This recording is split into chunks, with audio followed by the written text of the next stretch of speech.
Hello, welcome to the Bronze Age Monsters bonus show. This is a show we make each and every week for our loyal patrons. We talk about a movie that Matt has expertly paired with the comic we're talking about, except this time we're a little off track. So, though this week we talked about the second issue of Marvel Chillers with Modred the Mystic, we are going to be talking about some Scarecrow movies. We're going to talk about an episode of Friday the 13th, the TV series called Scarecrow. And we're also going to be talking about an episode of Tales from the Crypt called Four-sided triangle. Four-sided Triangle, yes. And that's with Patricia Arquette, which we'll probably be talking about the most. Yes. Through any of these. And yeah, I don't think I had seen any episodes from Friday the 13th. I had seen Tales from the Crypt. And I swear to God, by the end of that Tales from the Crypt episode, I was like, I kind of remember this. Really? Yeah. Yeah. But yeah, first up is Friday the 13th. It's from the series. I'm not as familiar with it. Matt, what do you know about the series? I just remember it being on. It was on from October of 1987 through May 26th of 1990, 3 seasons. And the premise here, so it was originally started as a anthology series called 13th. I'm trying to remember what it was originally called. 13th Door? Something like that. And it's about this antique dealer named Louis Vendredi. And Vendredi means Friday in French. Very clever. But he made a deal with the devil to sell cursed antiques out of his shop. And then when he dies, he leaves it to his relatives. And then they find out they're all cursed. And so they have to go, in each episode, they go and collect one of these artifacts and bring it back in to stop the curse, the evil from going out into the world. So I never saw it when it's on, but I remember like this was on and Freddy's Nightmares were on. They were just popular and it was just whatever. But the producer, one of the producers, Frank Mancuso Jr., was also a producer of the Friday the 13th film series from part 2 up through Jason Takes Manhattan, part 8. And so it was his idea to say, hey, you got this thing with 13 in the name. Let's just kind of do a piggyback thing, even though they're unrelated, ultimately. Yeah. So I'd never actually seen one. A lot of people, it actually has a base of people that enjoy it. Like it's got a cult dedicated fan base. Okay. Like all 72 episodes. Sure. Yeah. So it was filmed in Toronto, I believe. So I definitely heard some Canadian accents here and there, and it had that kind of X-Files filmed in Canada kind of vibe to it a lot of times, especially the early seasons. Yeah. Yeah. So I was telling you before we started recording, I had to run and get my daughter from her work shifts. So I missed the first 15 minutes during the watch along. So I watched it today, that first 15 minutes, and yeah. So I'm ready I think I'm ready. I don't know if I understand. I was confused the entire. First of all, I thought this was a half an hour like Tales from the Crypt. Me too. So I thought this was going to be a compact little evening, and then when I saw the playtime was 45 minutes, I was like, God dang it, that's too. Whatever this is, it's too long. For one thing, you know? It's like this should be 22 minutes. Mm-hmm. Like it was so long and didn't make. I don't know. Again, you know, Matt, you were talking about the pacing of the Marvel Chillers #2 being off, and the pacing on this is way off. Very languid. And way weird. And just the Scarecrow itself looks, mask, Scarecrow is, I don't know, it looks more like a turnip. Or like some kind of weird, like, yeah, it just. I thought it looked like an S&M mask. Like it a looks little bit. Like it's a medieval S&M mask. Like it's just leather. Really, really strange, like desiccated leather. But yeah, I mean, I guess the premise of this is this couple goes around and cousins by marriage. Cousins by marriage. So they can boink at some point without it being weird. Like they don't know each other prior to this. Like you married my cousin, my second cousin so and so. So we're not actually blood. So. That's a weird start to a Scully and Mulder kind of thing. That just seems odd. Yes.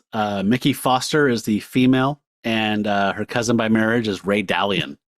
Italian. Okay, so he has an amazing hockey sweater. So I wore my sweater, which is the giant bears. It's a giant bear on the back and this.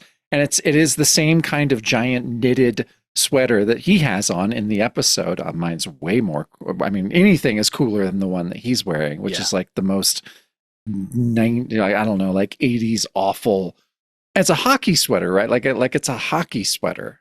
I don't know what that design was on it, but he was, wore like a wool cap, like it was like a Christmas Story, like with the ear flaps, and it was like, but he had them like tucked up, pulled up. That dude was such a dork. He's such a dork, and she's not much better. I mean, she's a little better. Her hair does most of the acting. Yeah, and yeah, this was just kind of I don't know. Yeah, it was way too long. So let's just do a very brief synopsis of the setup. So there's a small farming community. The two people in question that have become the owners of the shop of antiquities get a postcard saying, "Please come get this Scarecrow." And so they go to this small town. And prior to that, we saw a guy get beheaded. A widowed father, goes outside and gets his head chopped off. And it's a small town. The people arrive. There's like a bed and breakfast or a little inn, and they check in there. And the lady that runs it is weird. And she's clearly associated with the Scarecrow that is doing the head lopping. And yeah, I don't know. I feel like I don't know if I was distracted or what. Like I had a really hard time following the story because it was so slow and just kind of daring you to watch it. It's not you, it's them. Okay. This was very difficult to get through, even on the watch along. It just made no sense. It was strange. It was really slow. Where did this air again? So this actually did pretty well. Like who ran it? Yeah, what station was this on? This was on. I'm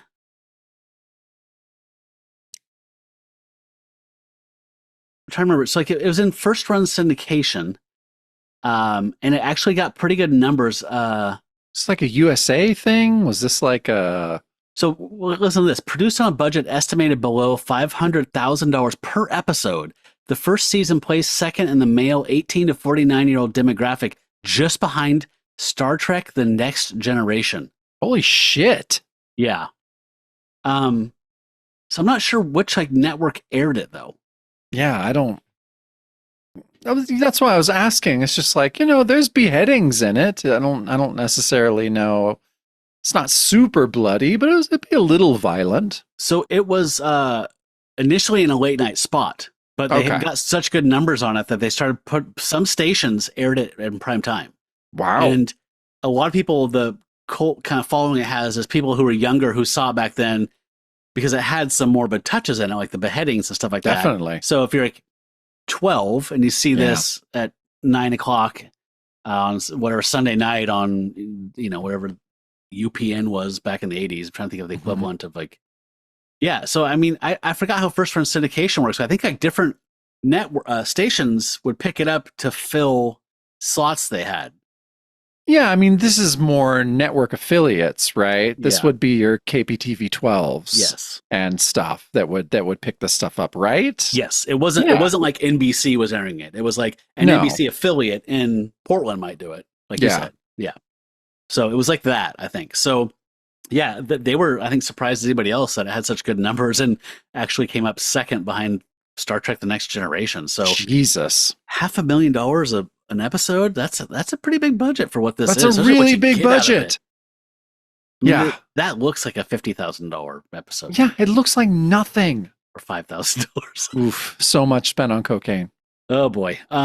Yeah. So again, like I said, I just kind of was more marveling just reading the Wikipedia thing about this, and it won some awards from different sci-fi type of horror type of TV awards throughout the time, and is credited for being an influence on the X-Files and aspects of Buffy the Vampire Slayer and Angel because of this cursed antiquities. We're covering these cursed objects thing. And there was a 2009 sci-fi original series called Warehouse 13 that I've actually seen. I've seen that. Yeah. Has some of the same premises that they think is also was influenced by this. So I don't know. I'd be willing to watch one or two more to see if this was just a not good thing, but I think that we probably saw a typical episode.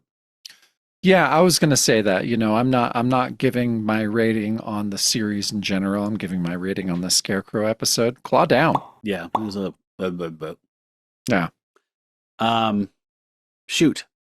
You know, we're supposed to offer an antidote. And I didn't even think of one. I got one. I forget the name of it, but Boris Karloff. I know you know this. Boris Karloff hosted this show called Thriller in the early '60s, and there's an episode that is about. I think it's set in like colonial times, and it's about a scarecrow being Oh. invoked to like do some revenge. Typical type of thing. But I almost programmed that for this. We might actually do it for our final bonus show of the season. Yeah, let's do it for that because I love Thriller. Yeah, me too. I've never seen that episode either. So let's just say no, since we're all screwed up this season on bonus and everything's out of whack, everything's out of sync anyway. No antidotes. If you give No a claw down, antidotes. fuck it.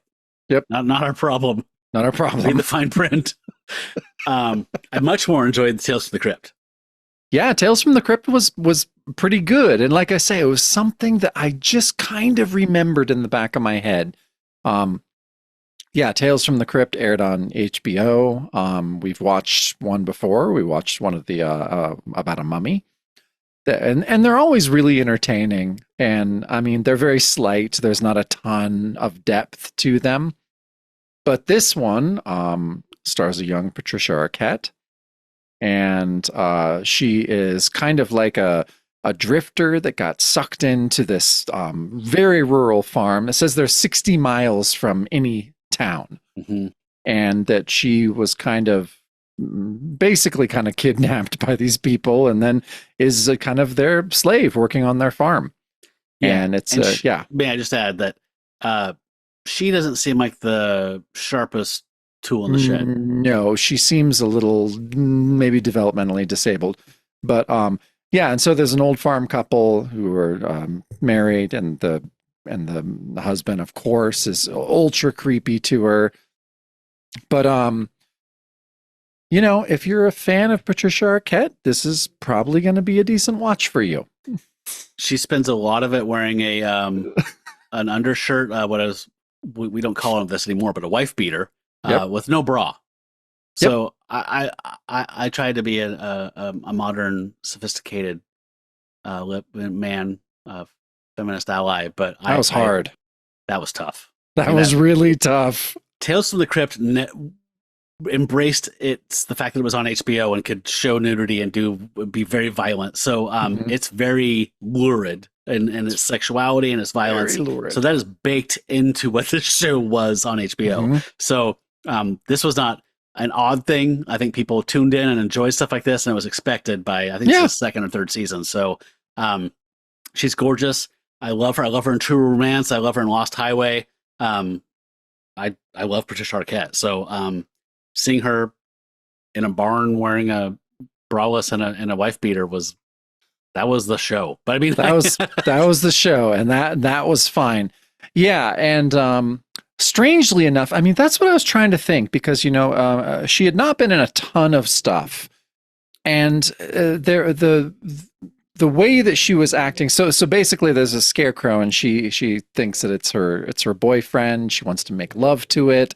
And I almost was wondering if the director was just like, act kind of crazy, act like you're kind of simple and kind of crazy.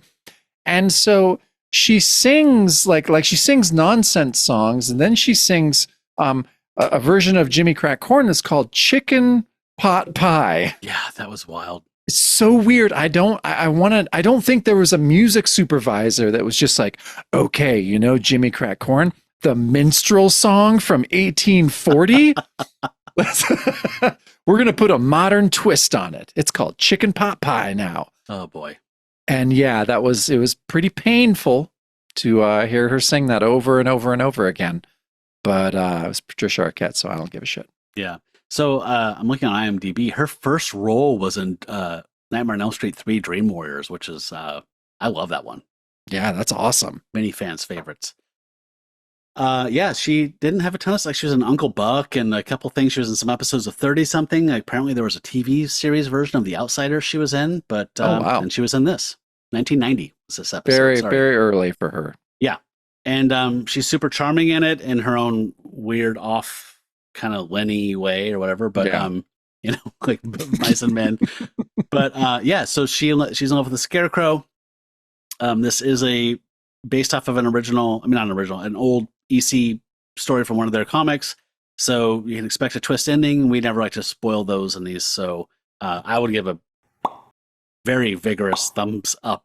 Big, maybe not the word vigorous, but yeah, a very, there's no adjective I could use about my thumb that isn't going to be a double entendre. So I give a claw up, one claw up, one enthusiastically. One. Is that better? That's better. Less problematic. Yeah. And you can find both of these on YouTube. These are not hard to find if you want to check them out. You know our ratings, so we would not recommend that Friday the 13th episode. But this one was fun, well made. The guy that plays the farmer, I recognized him from a billion things. I looked up his thing and it's just like, okay. Like his name's Chelsea Ross, very familiar face, character actor who's been in a gajillion things. So I'm not even going to try and list any things. Hunter Major League and Hoosiers will probably be the two biggest ones that people be like, oh, that guy. That guy. All right. Yeah. So, yeah, cool. All right. We're going to keep this a little short because we have some extra stuff to make for our Star Gods and Pack members, which is us choosing our Beatles song. So we're going to cut this short. All right. We're cutting the episode short. So till we meet again, hail Satan. Hail Satan. Chicken pot That's the bonus show. Chicken pot pie and I don't care.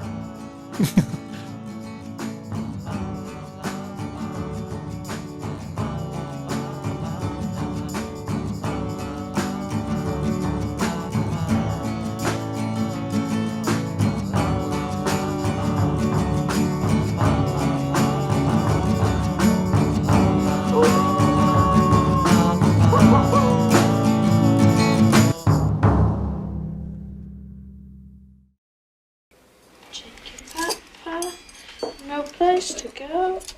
Chicken pot pie. Don't matter anyhow. I got myself a sweetheart.